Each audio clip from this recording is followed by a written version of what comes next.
Pinagkasya ko po yung isang maliit na lata ng corned beef sa isang araw. We experience na mapalayas sa mga tinirahan namin before.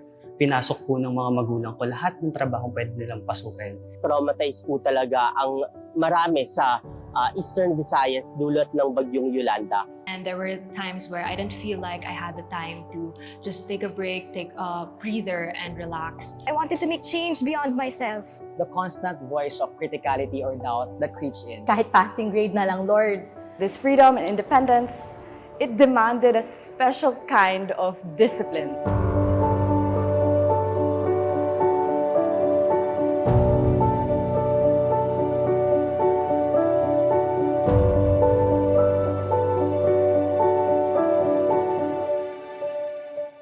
Ako po si Benedict Balyaran mula sa Bachelor of Arts in Political Science. Ako po ay lumaki sa hirap. Yung tatay ko po, tricycle driver, tas yung mama ko po, isa pong minimum wage sales clerk sa airport. Naglalakad ako para yung mas mura na stasyon yung masakyan ko. May mga ilang mga kailangan ko i-struggle para mapagkasya. Mga naranasan ko pong paghihirap na to, yung nagsilbi sa aking inspirasyon para ipagpatuloy itong degree na ito para pag-aralan yung politika, pag-aralan yung takbo ng lipunan at masubukan pong baguhin yung sistema. Ako po si Nicole Ramos de Vera mula sa Political Science. The person who influenced me the most is my lola. And witnessing her battle chronic kidney disease had inspired me of dreaming and becoming a healthcare professional. But then life had different plans po. At the end of the day, I embraced political science and eventually I fell in love with it. I believe na hindi lang po sa healthcare natatapos yung serving the people. Ako po si Brian Joshua Renegado Salvacion from BA Organizational Communication.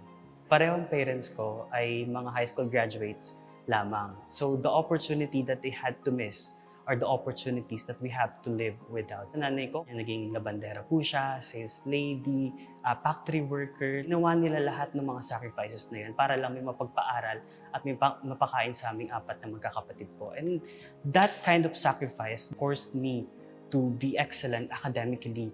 And yun po yung nagpa-realize sa akin na education yung weapon na meron kami para po malabanan itong constant cycle na nagpapahirap sa pamilya namin. Hello po, ako po si Sofia Antonina Magsino from BA Development Studies. So one of the biggest struggles that I faced during my undergraduate years were the fact that sometimes the days felt like they just blurred together. And often because of this, because I felt such a weight on my shoulders, I would isolate myself from my friends, from my family. But what really helped me to get out of this mindset is that I don't have to go through these struggles alone, and I am able to have a support system I can rely on. Ako po si Lorraine Rose Buwan mula sa Araling Pangkaunlaran. I grew up in a family full of public servants, so I would always go to their advocacy work. And then I was also inspired by my teachers growing up who taught me to stand up for what is right. So that's why DevStud was my dream course. What I learned from yung communities in Bacoor, the fisher folk, as well as yung mga weavers dun sa Maragondon, is really the power of the collective.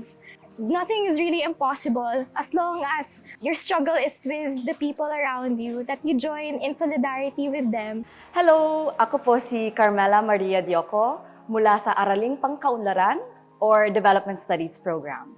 I believe I became a well-rounded person, trying to do everything for a greater purpose. I'm very lucky as well to be working with a professional ballet company, the Philippine Ballet Theatre. It was such a balancing act to do, but I believe with support, help from UP staff, my advisor, my classmates, my parents and friends, I was able to overcome all of these. Ako si Kenji Fortaleza mula sa BA Political Science. Lumaki po ako sa Calbayog City, Samar at simple lang po yung pamumuhay ng pamilya namin doon. Ang pinaka naging struggle ko po talaga ay yung pagharap sa mga pagdududa sa sarili. Dahil pagpasok pa lang po sa university ay hindi naman po maikakailan na lahat po ng mga kasamahan ko ay matatalino. It really gave a lot of doubts about myself. Hi, my name is Marco Aranio A. Dumale from the Bachelor of Arts in Development Studies program. My father inspired me to take up development studies As early as I could remember, seeing him go home from work, straight to reading his law books, straight to studying how the law could be used as a chisel to create a better future, that inspired me. Studying for things that could better society, create a fair world, is something worth sacrificing for. Ako po si Jemrick Giuseppe B. Pagulayan, BA Political Science student mula sa UP Manila. Growing up, hindi ganun karami yung financial resources na meron kami. Kailangan kong mag-rely sa scholarships para magpatuloy sa pag-aaral or minsan hindi nakakapagbayad. Napaisip ako kung isa ako sa mga kabataang nakakaranas nito, ilang bata pa ang nakakaranas nito sa Pilipinas, no? Ilang pamilya pa yung salat sa buhay at kailangang mamulat ng ganun kaaga sa realidad na hindi maganda ang buhay para sa lahat ng Pilipino. To me, the Sablay is a patchwork of ideas you've learned inside and outside the university. It is a reminder that we must stitch a more just in society because, as we know, honor and excellence must always serve the people. We've long acknowledged that honor comes before excellence, and part of that honor is honoring the people who made the Sablay come into existence long before it rests on our shoulders. The Sablay symbolizes God and the people who made it possible for me to wear it. The constant reminder of the responsibility of being an Eskolar ng Bayan to serve the people and to be a person who constantly advocates for the masses on the ground.